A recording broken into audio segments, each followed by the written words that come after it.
This week on Beyond Bitcoin, we explore Trump's game-changing crypto moves.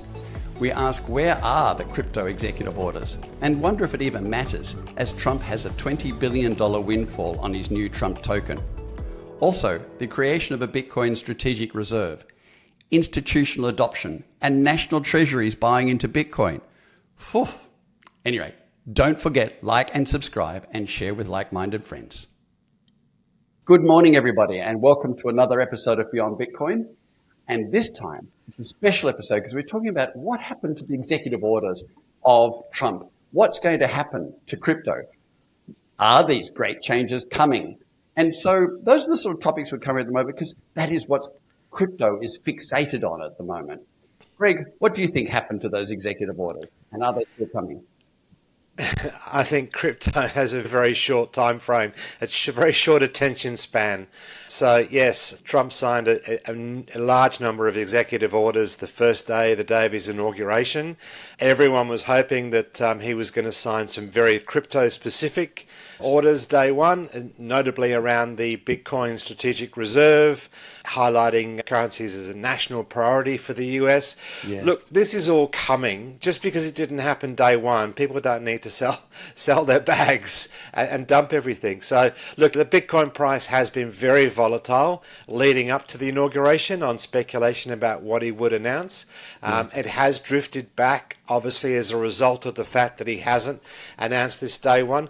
But look, he's pretty much done or put into orders a lot of what he said he was going to do. So there's no reason not to believe that he's not going to do the same for the crypto industry and specifically for Bitcoin. So everyone just needs to be a little bit patient and wait to see those executive orders come through.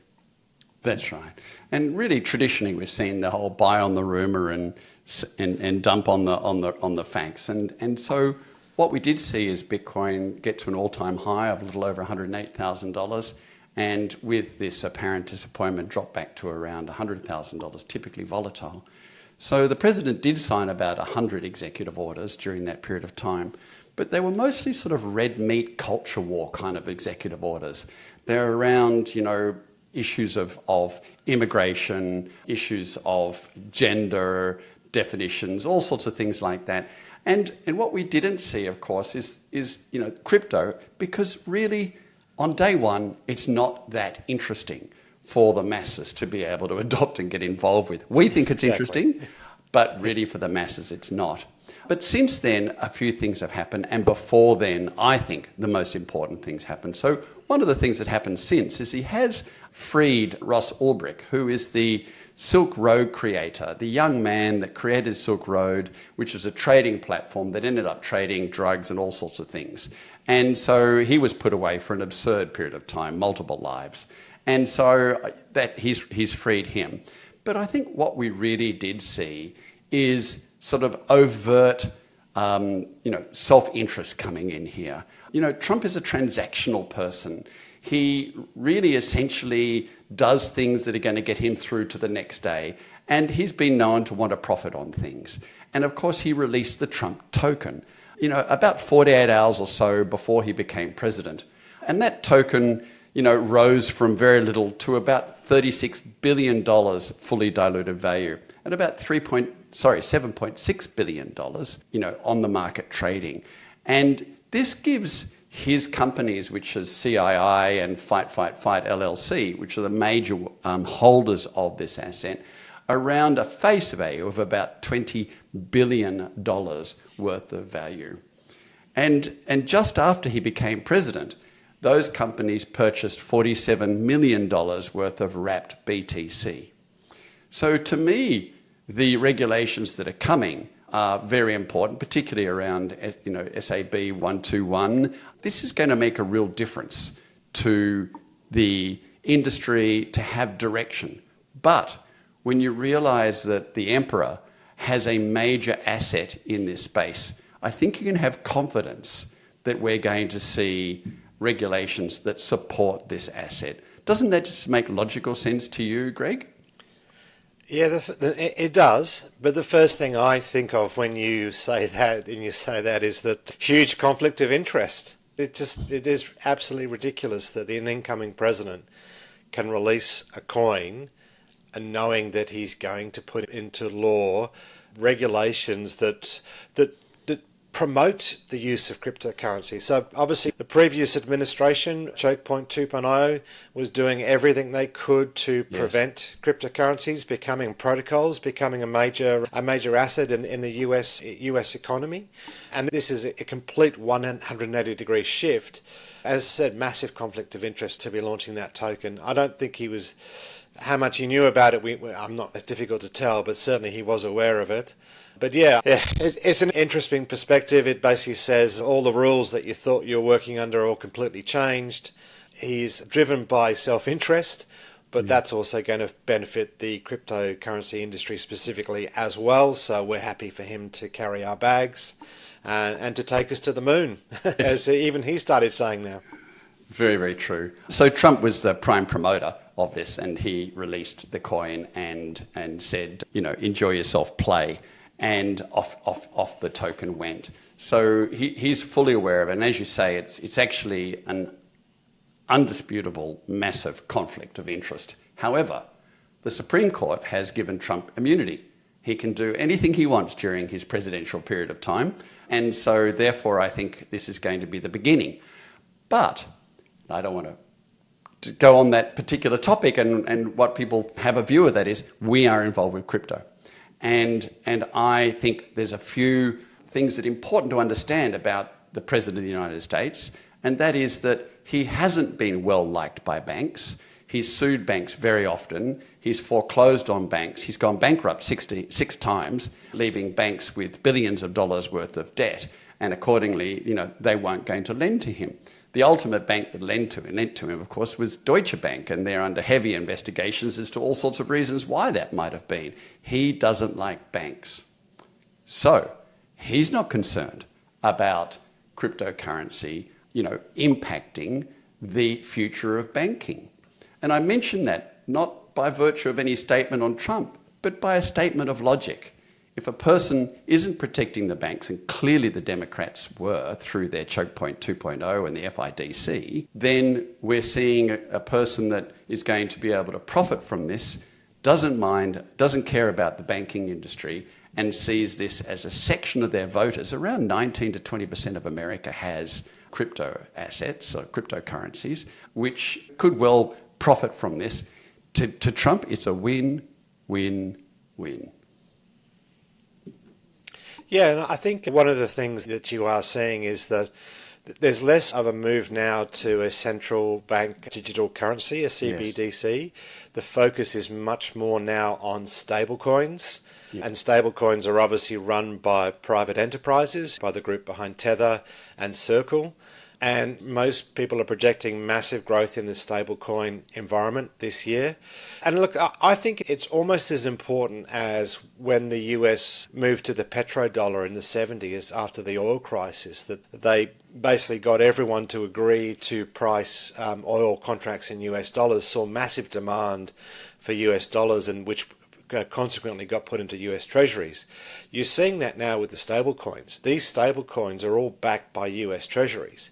So it's another sort of generational hardening of the US dollar, because you have seen a de-dollarisation going across the world recently. In the last 2 years, you've had Russia with their sanctions moving away from the US dollar, and the Chinese moving away, so that there has been some pressure on some of the oil-producing countries to move away from the US dollar and be paying for receiving yuan for their oil. So there is this de-dollarisation effect going on globally, and the best way to offset that is to create demand for US dollars by growth in stablecoins. So I think that's a brilliant move. It doesn't really benefit the banks significantly, again, so it's another tick in for Trump that it's not a beneficiary to the banks, but we will see significant growth in that market. I think it's a significant opportunity. It is the future of potentially of cross-border payments, very low cost outside the SWIFT system, although we know that SWIFT is doing a lot of work with Chainlink to integrate a lot of these things onto the blockchain anyhow. So yeah, it is a new dawn. And I think some of these other regulations that are coming through, like you said, SAB 121, allowing the banks finally to custody. Though they are allowed to custody at the moment, but they have to hold the asset as a liability, not as an asset. So they have massive capital requirements to do it. And that's going to be a significant change going forward on top of all the other things. But it is just worth maybe doing that segue into Bitcoin, because I think Bitcoin has been known for the libertarian aspect of Bitcoin. And I know that when Trump approached the libertarians or the Bitcoiners, he said, what was the one thing that I could really do to convince the Bitcoiners to back me? And freeing Ross Ulbricht was number one on that list. In terms of the Bitcoiners understanding that Trump was very much in favour of a libertarian view. And look, that is a more conservative view. It's a less government involvement in day-to-day people's lives. Libertarian obviously is a step further away from that, but certainly Trump was able to show that he was keen to do that. He has followed up, and he did release Ross overnight, or it will be a couple of days in time when this video comes out. But I think that does set up now the transition for Bitcoin. I think it's probably worth focusing on that at the moment. This strategic reserve, I think, will come into play. Everyone's very much waiting for it, but I think that's a paradigm shift for Bitcoin as well, because it does create an underlying buyer of Bitcoin going forward. If the Loomis bill does come into force in terms of not just holding the current strategic reserves of Bitcoin and classifying them as strategic reserves, but buying additional Bitcoin on the market and allocating that to the strategic reserve. So that's a significant step forward. Everyone's waiting with bated tenterhooks for that announcement from President Trump. And I think once you see it, we will see a move higher in Bitcoin. Whether we've seen the last time that we've ever seen Bitcoin trade under 100,000 US dollars, I'm not so sure. But we may look back in time at this moment in time and say, yep, that was it. That was the moment that an underlying purchaser of Bitcoin came into the market. And any time Bitcoin dropped, there was always the US government there looking to buy it cheap. So significant move forward. Well, let's look at that for a moment. So if the US government was to establish a strategic reserve, they have talked about it being around 5% of the Bitcoin holdings. That's about 1 million shares, about 1 million tokens. They have also, and put that in perspective, that's about the total number of tokens that are held and traded on all 34 ETFs that trade Bitcoin. So it's quite a sizable amount. The second thing that happens there, as you said earlier on, is that the traders, the minute that's announced, the traders will start front-running it. In other words, they'll realise that they're going to have to start acquiring Bitcoin, 1 million Bitcoin, over a period of time. It's a very large amount. And so the traders will start front-running it. I think the other thing we can realise is that other national treasuries will look at saying, well, maybe we should have some percentage of our holdings, not just in gold or other assets, but in Bitcoin. So we'll then see this following, this momentum of treasuries that should buy into it, and they'll start owning Bitcoin. What we may then see is the logic of the sovereign trusts. And these are the big governmental trusts that aren't the Reserve Bank, but they are in fact large governmental organisations, or they're large superannuation groups that then start buying a percentage of Bitcoin. With the validation of treasury and sovereign trusts investing in it, institutions will have to start investing in it. It just makes logical sense for them to have exposure. They will no longer, although Jamie Dimon may forever until he goes, criticise Bitcoin to that level when they've seen major nations investing in it. And so then we'll see institutions starting to invest in it. Greg, there are only 21 million Bitcoin ever to be released. So you see demand going up, supply fixed. Makes logical sense. We're going to see the Bitcoin price, as they say, the number go up over the following years. So I think important for people to realise it doesn't matter whether Bitcoin went from 108,500 down to 100 because they were disappointed that the executive orders didn't come out and the first group of 100 signed. It's irrelevant. What's relevant is that Trump has a major financial commitment in this space, and there'll be regulations coming. And if they do create a strategic reserve, I think we're going to find that there's going to be a natural buying demand audience for the potentially the rest of our lives. Absolutely. And I think you can add to that as well corporations buying Bitcoin. We've talked a lot previously about Michael Saylor and MicroStrategy and their view on that. And for example, last year, MicroStrategy bought 257,000 Bitcoin. Is that a lot? Is that a little? And it's very hard to tell, but let's just put that in perspective. It was more than all the Bitcoin mined in 2024. It was 218,829 Bitcoin mined in 2024. Yes. Saylor alone bought more than what was mined. Yes. Now, obviously, mining is a smaller and smaller part of the Bitcoin supply over time because 94% of the Bitcoin has already been mined. But it just puts that into perspective. And of course, MicroStrategy is actually quite a small company. What if some of the giants, some of the Meta, the Alphabets, the really big companies start buying Bitcoin as an inflation hedge as well? And of course, the big enabler of this is the change in the Financial Accounting Standards Board, which means that they no longer have to account for Bitcoin as a deferred intangible asset. Now, what that means is that they were able to buy Bitcoin, but they had to value it at the lowest point that it ever got traded in the market in that year, and they could never revalue it up. So it was always generating a loss for them. So now the change in the standards means that they're allowed to mark to market the current market value. So I think that's a significant change. That's something that a lot of the CFOs will feel more comfortable holding an asset like that in their balance sheet, that they are able to mark to market. And you will start to see that. And you've already started to see it. Obviously, MicroStrategy is doing it.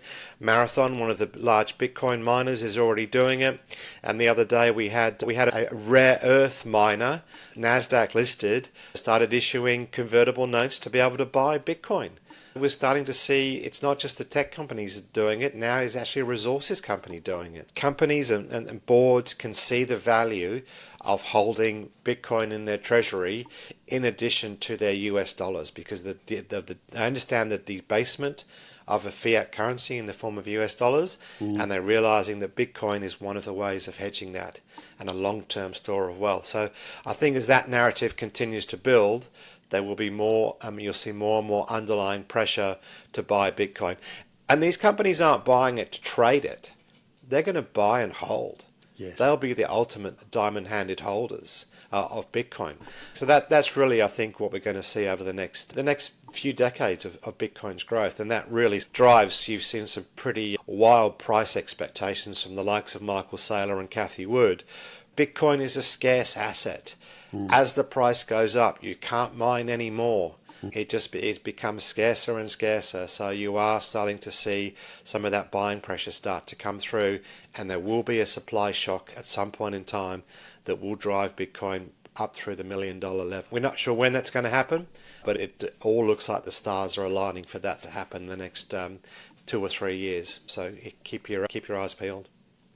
So Cathie Wood her view is a calculated view, and that she has said if a certain percentage of sovereign trusts invest in, if a certain percentage of institutions invest in, if a certain percentage, it's about 1 to 2%, of the corporate treasuries with cash invest in Bitcoin, she showed a step-by-step price of its impact when such percentages occur. So some good logic to it. Her view was around $1 million by 2030, so 5 years away. Michael Saylor, obviously, a lot more bullish, and he's talking north of $3 million. But looking at the logic of Cathie Wood, that's a 10x growth over the next 5 years. And what's intriguing about, the world that we live in is we calculate everything back to our dollar. Here in Australia, we calculate real estate back to the dollar, cars back to the dollar, my boat back to the dollar. And the fact of the matter is cars have been going up in value, classic cars, for some period of time. They've dropped recently. Boats have gone up in value. There's no logical sense of that. Boats just go down in value. The most depreciable asset around the place, right? We've seen real estate go up in value. Let's say in Perth, in the best of suburbs, in Sydney, etc., they've gone up nearly 40% in the last 5 years, all against the Australian dollar. Now, you put them against Bitcoin, and guess what?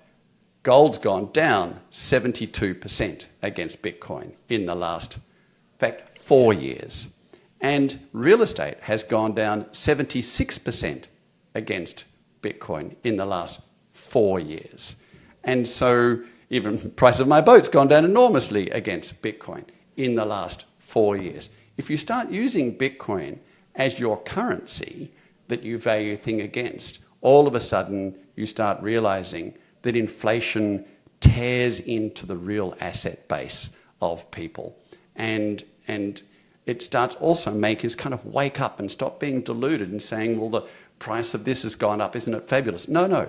The value of the dollar, its buying power has dropped.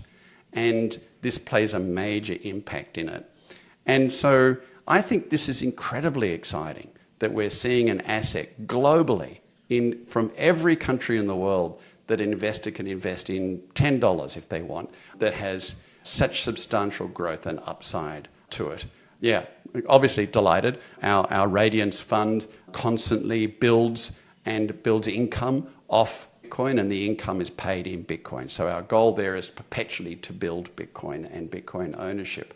In our own way, a small Mike or Sal view of the world, Bitcoin orientated.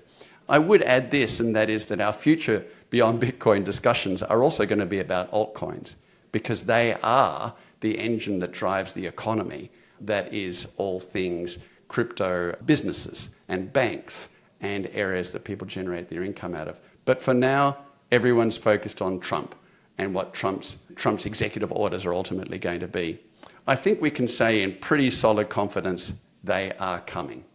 And we can also turn around and say that, the appointment of the likes of David Sachs, as the White House AI and crypto czar, Paul Atkins, who's the lead at the Securities Exchange Commission now, goodbye Gary Gensler, and Caroline Pham, who's the Commodities and Future Trading Commission new chair.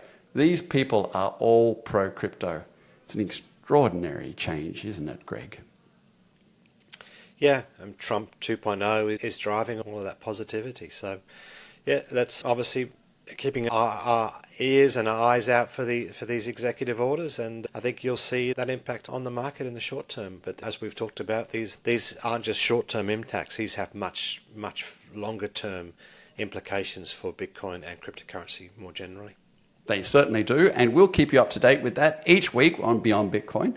Please like and subscribe us. Gives us some motivation to keep our discussions going, keep learning and keep researching and keep sharing. Bye for now, Greg, and see you very soon. Cheers, Deryck.